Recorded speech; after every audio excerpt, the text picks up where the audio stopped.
सभी को जय गुरुदेव। मैं आपका दोस्त पुखराज कलवानिया। आप देख रहे हैं गोयल स्टडी का यूट्यूब चैनल, जिस पे आपका हार्दिक स्वागत है।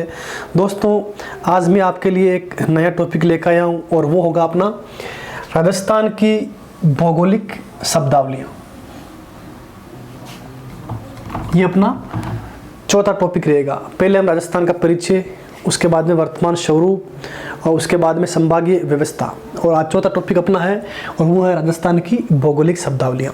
दोस्तों, कोई सा भी एग्ज़ाम हो, आपने देखा होगा, चाहे राजस्थान पुलिस हो, जेलपेरी हो, पटवार हो, या आप कह सकते हैं कि आरएस हो, टीचर का कोई भी एग्ज़ाम हो, उसमें शब्दावलियों में से प्रश्न आता है। उदाहरण के लिए गिरवा क्या है, ऊपर माल किसे कहते हैं, ऐसे कई प्रश्न आए होंगे। आपने देखा होगा देशहरो क्या है, मेवाड़, मारवाड़, उसके अलावा सूरसेन जनपद है। जितने भी शब्दावली हैं, पूरी की पूरी शब्दावलियों का हम यहाँ पे विस्तृत अध्ययन करेंगे। दोस्तों, आप हमारे साथ बने रहें और साथ का साथ याद करते जाइए। देखिए, आज हम पढ़ेंगे राजस्थान की भौगोलिक शब्दावलियाँ। तो उसमें पहली हम लेंगे और वो है सूरसेन जनपद। सूरसेन जनपद। दोस्तों, अब आपको याद कैसे करना है, हम एक एक करके सारे के सारी उनको पढ़ेंगे। राजस्थान के मैप में पढ़ेंगे, पूरा देखेंगे कि राजस्थान में वो कहाँ स्थित है, उसके बारे में देखिए। तो आपको पहला आपको देखना है सूरसेन जनपद। अब देखिए, राजस्थान में कहाँ था।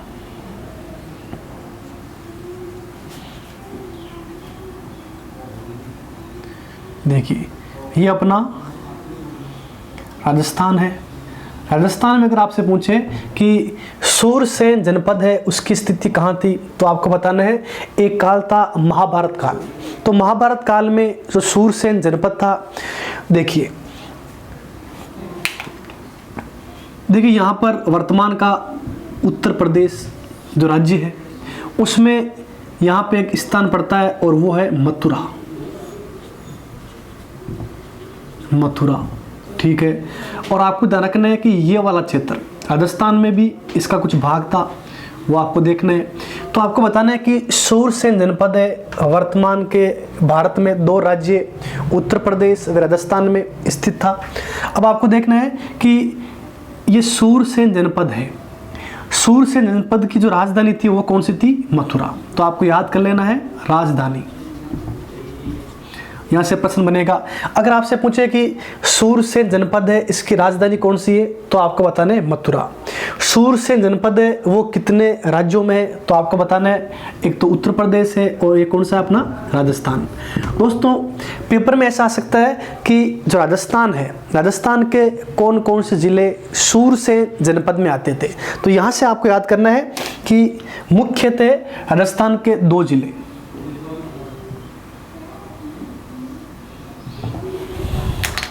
मुख्यतः राजस्थान के जो दो जिले हैं वो किस में आते हैं, तो आपको बताना है सूरसेन जनपद में। पहला कौन सा है, तो आपको बताना है भरतपुर। भरतपुर किस में आता है, तो आप क्या बताओगे? सूरसेन में। और एक आपको याद करना है यहाँ पे, और 2 नंबर, ये कौन सा है? धौलपुर। धौलपुर। दोस्तों, अच्छी तरह याद कर लेना कि सूरसेन एक जनपद था महाभारत काल में, और यहाँ पे यादव राजवंश है, उसका राज्य था, ऐसा आपको ध्यान रखना है। जैसे भगवान कृष्ण ने आपको बताया कि यादव वंश के थे वो, उनका राज कहाँ था? सूरसेन जनपद में। उसकी राजधानी क्या थी? मथुरा थी। और इस क्षेत्र में मुख्यतः राजस्थान के कौन से जिले आते हैं, तो बताने भरतपुर और धौलपुर। ये आपको ध्यान रखना है। अब देखना है इससे आगे,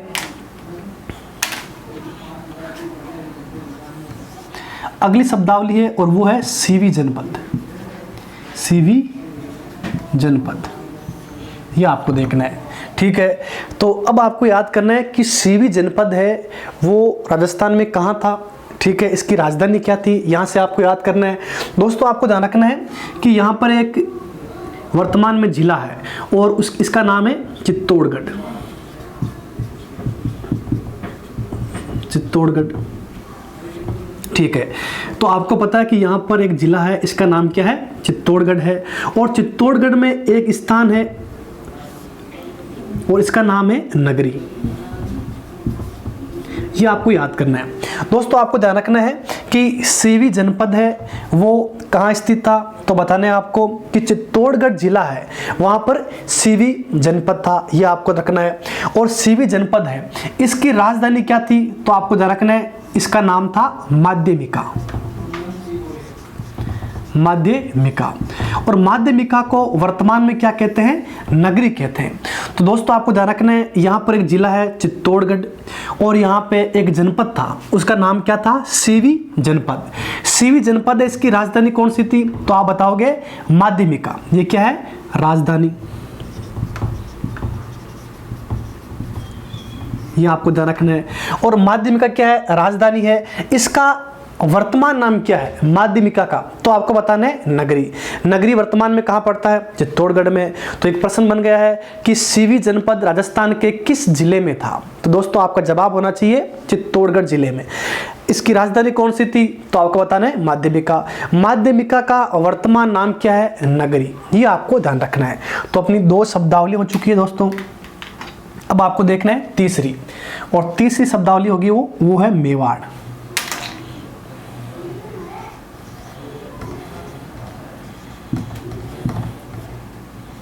देखिए अब दोस्तों आपको देखना है कि मेवाड़ क्या है, तो आपको पता होना चाहिए कि मेवाड़ एक रियासत थी। दोस्तों आपको चित्र याद कर लेना है कि मेवाड़ में जो वर्तमान के जिले हैं वो कौन कौन से आते हैं, तो आपको देखना है मेवाड़। मेवाड़ में आपको ध्यान रखना है कि 1 नंबर यहाँ पे, और ये अपना हो जाएगा उदयपुर, ठीक है। फिर आपको देखना है कि ये 2 नंबर, और ये कौन सा हो जाएगा, चित्तौड़गढ़। चित्तौड़गढ़ ये आपको ध्यान रखना है। फिर आपको देखना है यहाँ पे 3 नंबर, और ये है भीलवाड़ा। और फिर आपको ध्यान रखना है 4 नंबर, और यहाँ पर है राजसमंद। तो आपको ध्यान रखना है कि मेवाड़ में 4 जिले आते हैं। मेवाड़ में 4 जिले वर्तमान के, आपको बताया 4 कौन कौन से, आपको याद करना है उदयपुर। उदयपुर किस में आता है, मेवाड़ में आता है। फिर आपको देखना है अगला कौन सा है, 2 नंबर चित्तौड़गढ़। ये भी किस में आता था, पहले मेवाड़ में आता था। फिर आपको देखना है तीसरा, और वो है भीलवाड़ा। भीलवाड़ा जिला है, ये भी किस में आता था, मेवाड़ में। और 4 नंबर है, और वो है राजसमंद। दोस्तों ये 4 जिले मिलकर एक रियासत बनती थी पहले। 4 जिले तो अब बने हैं, पहले एक रियासत थी, इसका नाम था मेवाड़। तो मेवाड़ में 4 जिले आते हैं, ये आपको ध्यान रखना है। दोस्तों एक बार आप इसका एक स्क्रीनशॉट ले लीजिए, उससे आगे हम अगला देखेंगे।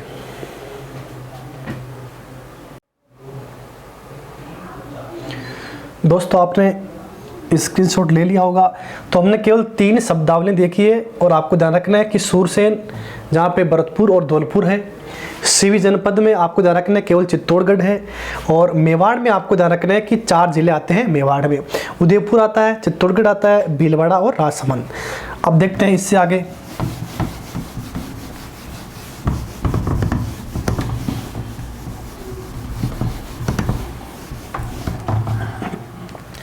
अगली शब्दावली है, और वो कई बार पेपर में आ भी चुकी है, अब आपको देखना है, और वो है मेदपाठ, या आप कह सकते हैं प्रागवाट, ऐसा पहले पूछा गया है। दोस्तों जितनी भी शब्दावली हैं सभी मुख्य है पेपर की दृष्टि से। अब आपको एक एक को याद कर लेना है। अगला क्या है, मेदपाठ या प्रागवाट। दोस्तों आपको ध्यान रखना है कि मेद का अर्थ होता है चर्बी, ये आपको ध्यान रखना है, और पाठ का अर्थ होता है गीला। देखिए मेद का अर्थ होता है चर्बी, पाठ का अर्थ होता है गीला। कहा जाता है कि जो मेवाड़ क्षेत्र है, आपको पता है मेवाड़ में उदयपुर हो गया, राजसमंद हो गया, चित्तौड़, भीलवाड़ा, एक रियासत थी मेवाड़। कहते हैं कि यहाँ के राजाओं ने जो मुस्लिम आक्रांता थे उनको इतना मारा कि उनकी चर्बी से जो पूरा क्षेत्र था वो कैसा हो गया था, गीला हो गया था। तो आपको ध्यान रखना है, पहले पेपर में ऐसा आ चुका है कि मेदपाठ किसे कहा जाता है। दोस्तों आपको ध्यान रखना है, मेदपाठ कहते हैं मेवाड़ को, और प्रागवाट भी किसे कहते हैं, मेवाड़ को। तो इसमें आपको ध्यान रखना है कि मेदपाठ या प्रागवाट आ जाए तो आपको याद रखना है किसे कहते हैं, मेवाड़। अब मेवाड़ के बारे में आप जानते ही हैं कि मेवाड़ किसे कहते हैं, ठीक है। अब आपको देखना है अगली शब्दावली 5 नंबर, और वो है जांगल प्रदेश। जांगल प्रदेश। अब दोस्तों आपको देखना है कि जांगल प्रदेश क्या है, तो एक बार मैं राजस्थान का मैप बना देता हूं, इसमें आपको समझना है जांगल प्रदेश के बारे में।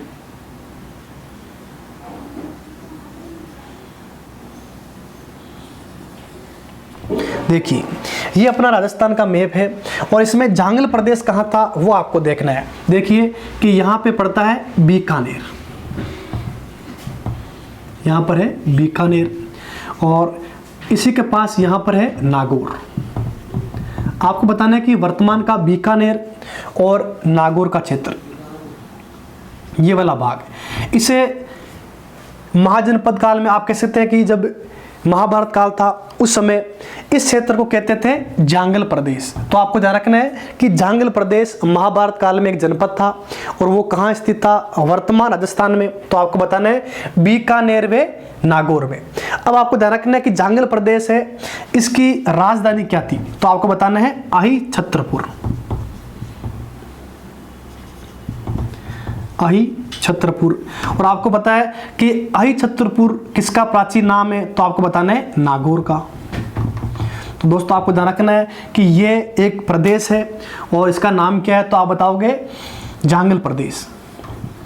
और इसकी राजधानी कौन सी है, तो आप बताओगे इसका प्राचीन नाम था अहि छत्रपुर और वर्तमान नाम क्या है, नागौर। तो दोस्तों आपको ध्यान रखना है कि जो बीकानेर है, बीकानेर में राठौड़ वंश ने राज किया था और जो भी राजवंश होता है उसका एक राज चिन्ह होता है। तो बीकानेर के राठौड़ वंश का जो राज चिन्ह है उसमें लिखा हुआ है जय जांगलधर।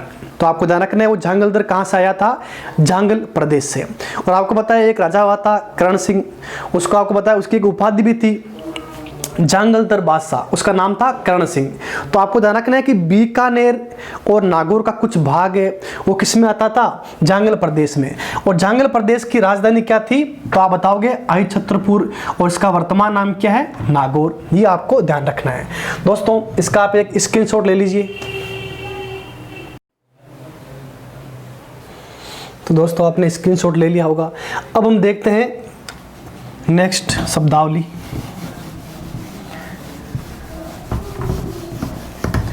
दोस्तों आप किसी भी एग्ज़ाम की तैयारी कर रहे हो, यहाँ से 1-2 प्रश्न पक्के बनने वाले, तो आप साथ का साथ याद करो। अगली शब्दावली है वो है सपाद लक्स, ठीक है। अब आपको देखना है कि सपाद लक्स क्या है। तो दोस्तों आपको पता होना चाहिए कि एक राजवंश था चौहान राजवंश, अजमेर के चौहान, नाडोल के चौहान, कोटा में भी आपको पता है हाड़ा वंश था, वो भी चौहान था। अब देखिए राजस्थान है ये, इसमें आपको ध्यान रखना है कि एक जगह है भीलवाड़ा, भीलवाड़ा में एक स्थान है बिजोलिया, और बिजोलिया में एक मंदिर है पार्श्वनाथ मंदिर, और उस मंदिर पे एक शिलालेख लगा हुआ है और उस शिलालेख का नाम क्या है, बिजोलिया शिलालेख। दोस्तों आपको ध्यान रखना है कि बिजोलिया शिलालेख जो लिखा हुआ है वो है चौहान वंश का, और उस शिलालेख में लिखा हुआ है कि चौहान वंश का संस्थापक वासुदेव चौहान ने सांबर झील का निर्माण करवाया। तो दोस्तों आपको ध्यान रखना है कि एक झील है और इसका नाम है सांबर झील, झील का नाम है सांबर झील। सांबर झील मुख्य रूप से जयपुर जिले में आती है, लेकिन आपको ध्यान रखना है कि सांबर झील है उसका कुछ अंश है वो 2 जिले और हैं उनमें भी आता है। तो आपको ध्यान रखना है कि सांबर झील है उसका भाग कहाँ कहाँ आता है, एक तो नागौर में आता है, ये आपको ध्यान रखना है, एक आ गया जयपुर में और एक आता है अजमेर में, ये आपको पता होना चाहिए। देखिए सांबर झील है, सांबर झील का अगर आपसे पूछे निर्माण किसने कराया, तो आपको ध्यान रखना है कि चौहान वंश के संस्थापक उनका नाम है वासुदेव चौहान, वासुदेव चौहान। ये जानकारी कहाँ मिलती है, तो आपको बताना है कि बिजोलिया शिलालेख के अनुसार, ये आपको पता रखना है।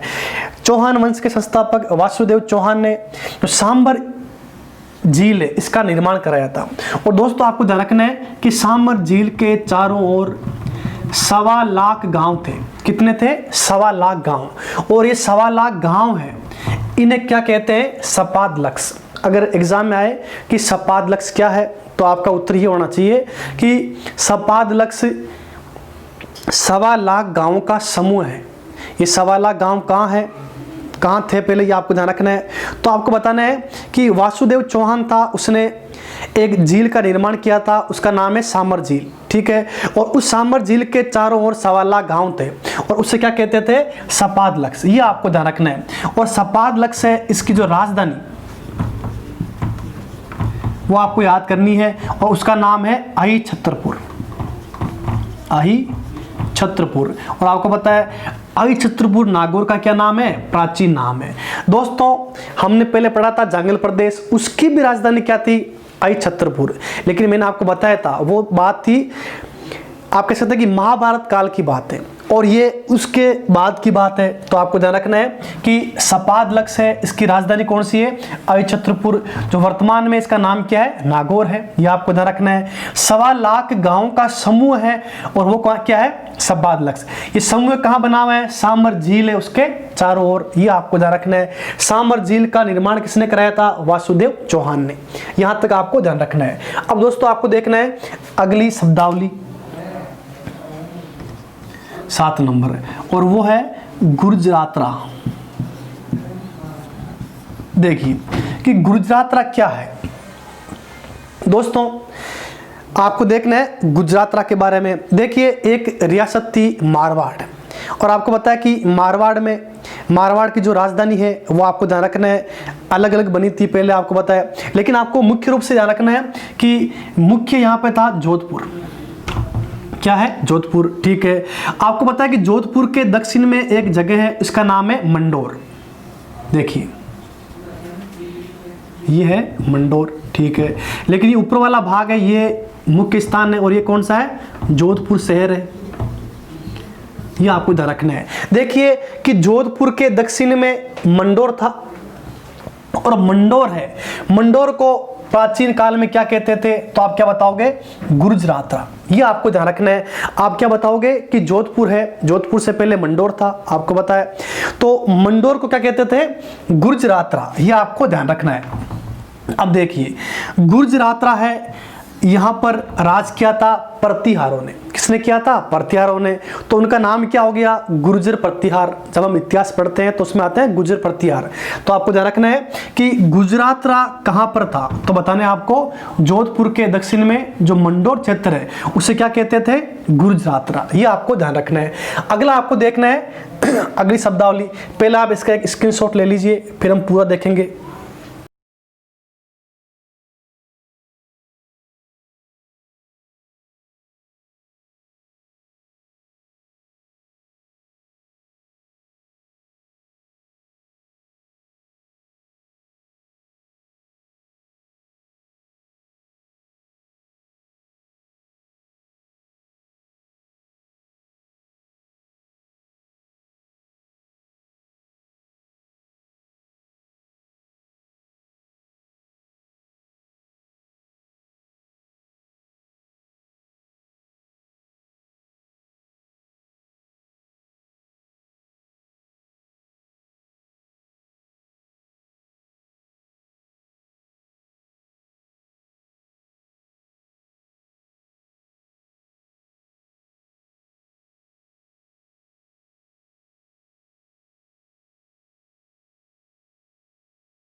दोस्तों आपने इसका स्क्रीनशॉट ले लिया होगा।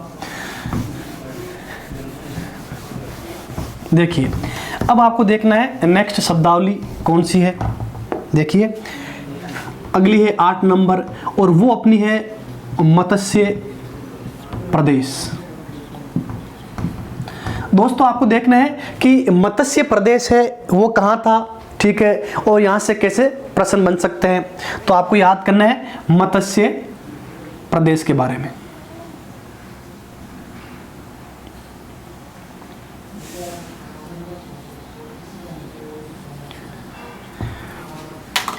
देखिए अब आपको देखना है मत्स्य प्रदेश में, तो आपको ये पता होना चाहिए कि महाभारत काल की बात है और राजस्थान में एक जनपद था, इसका नाम क्या था, मत्स्य जनपद। ये आपको देखना है राजस्थान में कहाँ था, यहाँ से प्रश्न बनेगा। तो आपको ध्यान रखना है कि यहाँ पर एक तो है अलवर, यहाँ अलवर है, यहाँ है भरतपुर और यहाँ पर है जयपुर। मुख्यतः आपको ध्यान रखना है कि जयपुर है, भरतपुर है, अलवर है। यहाँ पर एक जनपद था और इसका नाम क्या था, मत्स्य प्रदेश। राजस्थान के संदर्भ में देख रहे हैं, राजस्थान में कौन कौन से थे, तो बताना है आपको जयपुर है, अलवर है और भरतपुर है। ये आपको ध्यान रखना है। अब इसमें आपको याद करना है कि मत्स्य प्रदेश है, इसकी राजधानी कौन सी थी, तो आपको ध्यान रखना है मत्स्य प्रदेश की जो राजधानी है, राजधानी, और इसका नाम था विराटनगर। विराटनगर, ये आपको ध्यान रखना है। दोस्तों विराटनगर को वर्तमान में कहते हैं बेराट। क्या कहते हैं, बेराट। ये आपको ध्यान रखना है। यहाँ पे बेराट सभ्यता विकसित हुई थी, ये भी आपको पता रखना है। दोस्तों आपको ध्यान रखना है कि मत्स्य प्रदेश है, इसकी राजधानी का नाम क्या था, विराटनगर, और वर्तमान में इसका नाम क्या है, बेराट। अगर आपने महाभारत देखी है तो महाभारत में इसका उल्लेख मिलता है।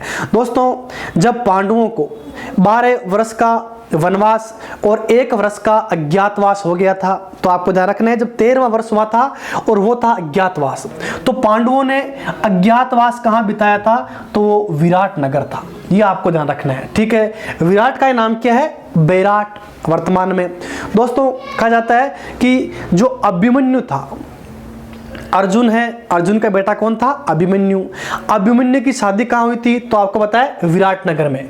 उसकी पत्नी का नाम था उत्तरा। तो आप कह सकते हैं कि उत्तरा राजकुमारी है, अभिमन्यु की पत्नी है, वो कहाँ से थी, विराटनगर से। यहाँ से कैसा प्रश्न बन सकता है, कई बार पेपर में आ चुका है कि बौद्ध धर्म के जो अवशेष है वो कहाँ से मिले हैं। आप कह सकते हैं मौर्यकालीन अवशेष कहाँ से मिले हैं। इसके अलावा कह सकते हैं महाभारत कालीन अवशेष कहाँ से मिले हैं, तो आप कह सकते हैं बेराट से। दोस्तों आपको ध्यान रखना है, और ये अपना क्या है, मत्स्य प्रदेश।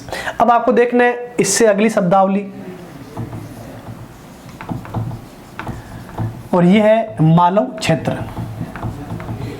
देखिए दोस्तों अगर पेपर में आ जाए राजस्थान में मालव क्षेत्र किसे कहते हैं, दोस्तों आपको पता है कि ये मध्य प्रदेश वाला भाग है। यहाँ पर एक पठार है, मालवा का पठार। तो आप कह सकते हैं कि मध्य प्रदेश में क्या है, मालवा था। ये आपको ध्यान रखना है। लेकिन राजस्थान में अगर आपसे पूछे कि मालव क्षेत्र किसे कहते हैं, तो आपको ध्यान रखना है यहाँ पर एक जिला है, इसका नाम है झालावाड़। झालावाड़ जिला है, झालावाड़ जिले का दक्षिणी भाग है, इसे क्या कहते हैं, मालव क्षेत्र कहते हैं। और आपको पता है यहाँ पे मालव जनपद के कई सारे सिक्के मिले हैं। जब हम इतिहास में सिक्कों का अध्ययन करेंगे तो वहाँ पर ये आएगा। तो आपको ध्यान रखना है कि मालव क्षेत्र है वो कहाँ है, तो बताना है झालावाड़ जिला है, उसका दक्षिणी भाग है, उसे क्या कहते हैं, मालव क्षेत्र। ये आपको ध्यान रखना है। दोस्तों आप इसका एक स्क्रीनशॉट ले लीजिए। दोस्तों आपने स्क्रीनशॉट ले लिया होगा। अब आपको देखना है अगली शब्दावली।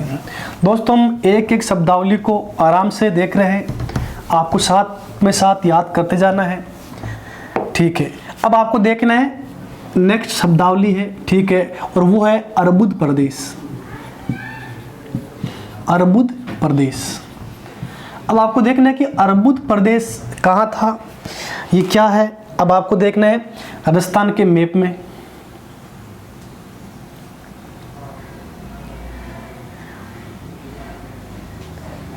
देखिए ये अपना राजस्थान है। तो राजस्थान में अर्बुद प्रदेश कहाँ था, तो दोस्तों आपको ध्यान रखना है कि वर्तमान में यहाँ पर एक जिला है और ये है सिरोही। जिला है सिरोही, ठीक है। और सिरोही जिले में एक पर्वतीय क्षेत्र है और इसे बोलते हैं आबू क्षेत्र, आबू क्षेत्र। दोस्तों आपको ध्यान रखना है कि वर्तमान का जो आबू क्षेत्र है, यहाँ पर एक प्रदेश था और उसका नाम क्या था, अर्बुद प्रदेश। ये आपको ध्यान रखना है, एक राज्य था, इसका नाम क्या था, अर्बुद प्रदेश। और इस राज्य की राजधानी अगर आपसे पूछे राजधानी, तो इसका नाम था चंद्रावती, चंद्रावती। यहाँ पे परमारों ने राज किया था, ये भी आपको ध्यान रखना है। दोस्तों आपको बताना है कि अर्बुद प्रदेश वर्तमान राजस्थान में कहाँ था, तो बताना है आपको सिरोही जिला है, उसमें जो आबू क्षेत्र है यहाँ पे था अर्बुद प्रदेश। और अर्बुद प्रदेश की इसकी राजधानी का नाम क्या था, चंद्रावती, ये आपको ध्यान रखना है। अब देखिए इस प्रदेश का नाम अर्बुद प्रदेश कैसे हुआ, तो आपको पता होना चाहिए कि आबू क्षेत्र में एक माता जी का मंदिर है और उसका नाम है अर्बुदा माता, अर्बुदा माता। देखिए दोस्तों आपको ध्यान रखना है, ऐसा पहले प्रश्न आ चुका है कि अर्बुदा माता का मंदिर कहाँ है, तो आप क्या बताओगे, सिरोही जिले में। तो अर्बुदा माता का मंदिर कहाँ बना हुआ है, सिरोही में, और इसी के नाम पे इसका नाम क्या हो गया था, अर्बुद प्रदेश। और दोस्तों यहाँ से पहले प्रश्न ऐसा आ चुका है कि अर्बुदा माता इसका उपनाम क्या है, तो बताना है राजस्थान की वैष्णो देवी, राजस्थान की वैष्णो देवी किसे कहते हैं, तो आपको ध्यान रखना है राजस्थान की वैष्णो देवी कहते हैं अर्बुदा माता को। लेकिन पेपर में ऐसा आ जाए थार की वैष्णो देवी, थार की वैष्णो देवी, तो यहां पर उत्तर अलग हो जाएगा और वो हो जाएगा तन्नोट माता, तन्नोट माता।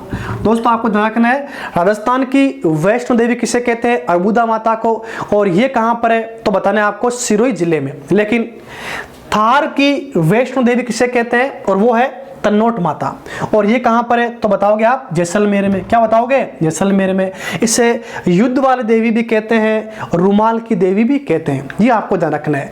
दोस्तों हम पढ़ रहे थे राजस्थान की जो भौगोलिक शब्दावली है वहाँ से, तो आज हम इतना ही पढ़ेंगे। इससे आगे हम जो अगली क्लास होगी उसमें देखेंगे। सभी को जय गुरुदेव, नमस्कार।